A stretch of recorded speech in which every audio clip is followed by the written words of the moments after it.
So one of the first key steps towards being able to manage your energy is to understand what your purpose energy is. So Justin and I want to take you on a little journey here of what that looks like. So I'm going to share my screen here with you because we've put together an exercise for you to follow along with. So, and you should have this workbook actually in hand to make sure that you can go through this as well. Yeah, absolutely. So there's a couple key questions here that we're going to walk you through. But as we're going through, feel free, start to fill it out for you and what this means for you so that you can start to get those creative purpose juices flowing. So the first question we want you to think about is, who are you at your best? So this would be a holistic description of who you are when you have the most energy, when you feel the best. Take a look at both your professional and your personal life. This is not just meant for one or the other. This is meant for you at your truest self. So a couple examples of what Justin or I may be at our best is someone who's extremely creative and motivated, right? Certainly when I'm at my best, I like to think I'm a high visionary and that I'm able to tap into a higher creative power that allows me to create really amazing things. In that state, I tend to make things happen and I make things happen in my life.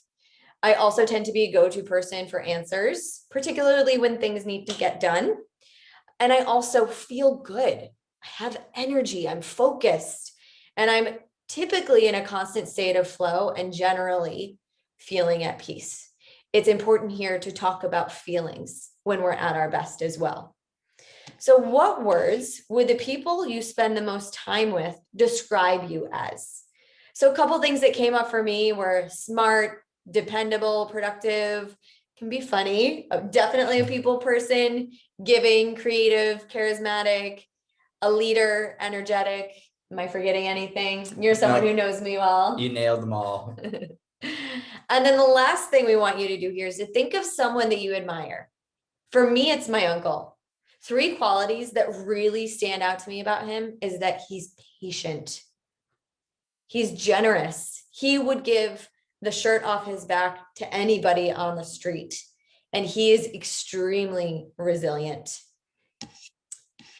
Now, the reason that we go back and we answer those questions is so that we get clear on like who we are and how we move. But the other big thing of finding our purpose energy is knowing what we want.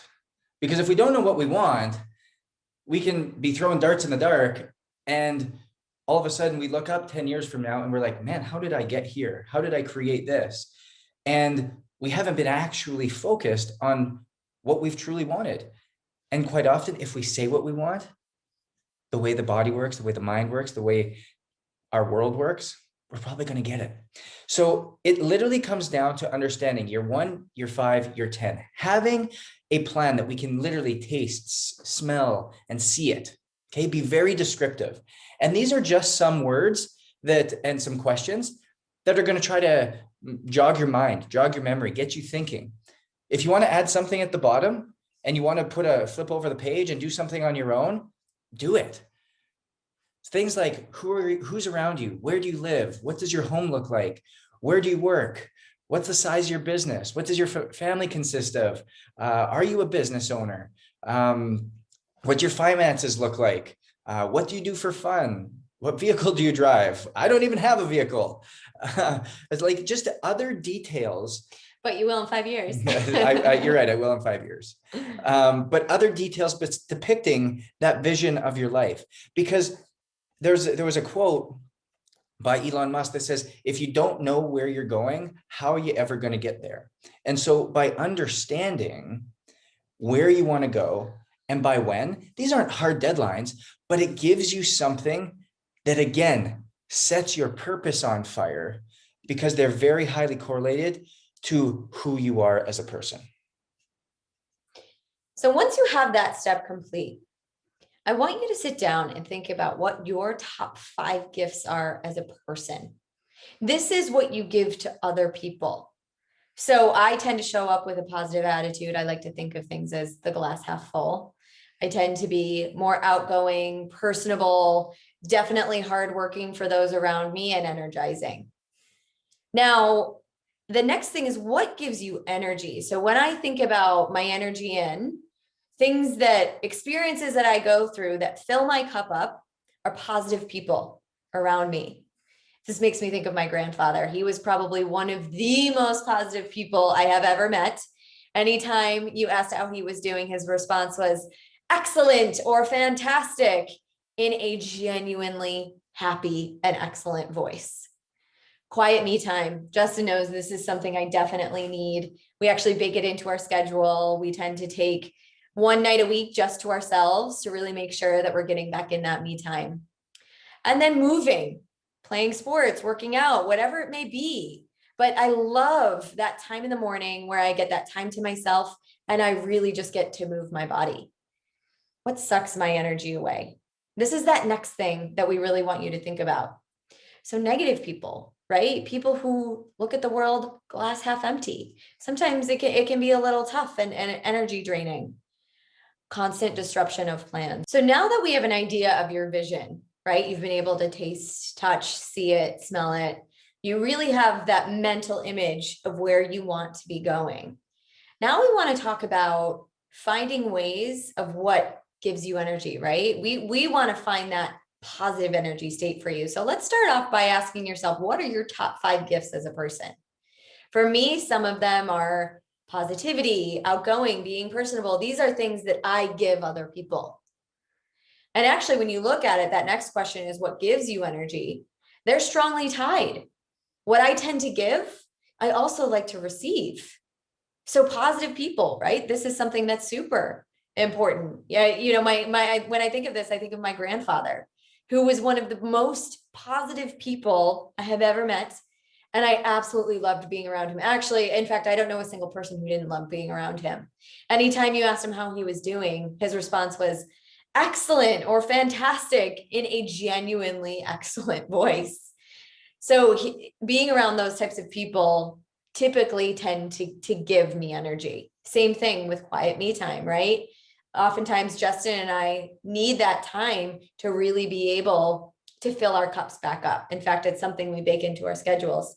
Same thing with moving, right? So what are these things for you? Really think about what gives you energy, and likely they will be related back to those top 5 gifts.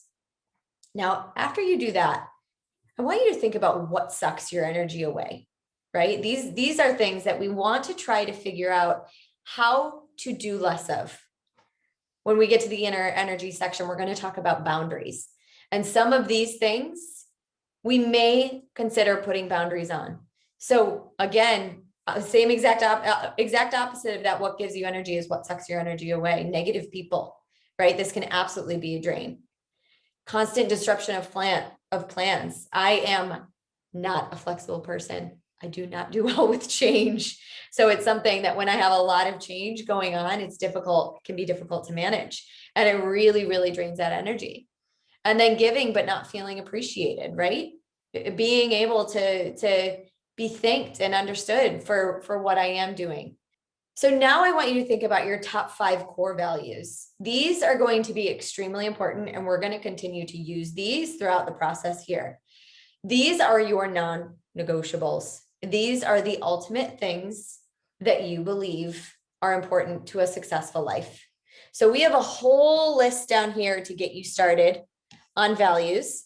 What we suggested is take a read through and pick out, I know sometimes it's tough to pick 5, but pick out 5 that are truly non-negotiables for you. For myself, it's loyalty, honesty, authenticity, resiliency, work ethic. If you were to ask anybody around me, is this something that Elise leads with, right? Can you tell that these are her values? Likely they will say yes, because they guide the way that I show up, the way that I act, the way that I make decisions, as they will for you as well. And when we think about those top things that you value in life, that's truly what ends up guiding to help us find your purpose energy, to truly understand, hey, what is our vision statement, the reason for living? So let's write this down. Let's put words to it. I know we can think about it. I know it can percolate in our mind, but let's actually write it down. We had a client that had sold his company billions of dollars. doesn't have a care in the world. But he didn't have a close tie to what his purpose was. He was lost. And ultimately, because he didn't have that key purpose, it was a major mental and emotional and spiritual stress on him. Because of that, we ended up seeing that constant low HRV. And it started to impact all of the other things in his life that he couldn't get motivated for. He couldn't get a true passion for. He didn't want to do. Things were left undone. So finding our purpose energy is so important to be able to get clear on that, so that as we work through this and we start to figure out, hey, what are 8 controllables? Why do they matter? How do we take action? How do we measure it? Once we figure this out, it all comes back to our purpose and that purpose energy that we drive with. So stick with us. Make sure we fill out that worksheet, spend the time you need, and we'll catch you right into identifying your energy barriers. Keep owning it.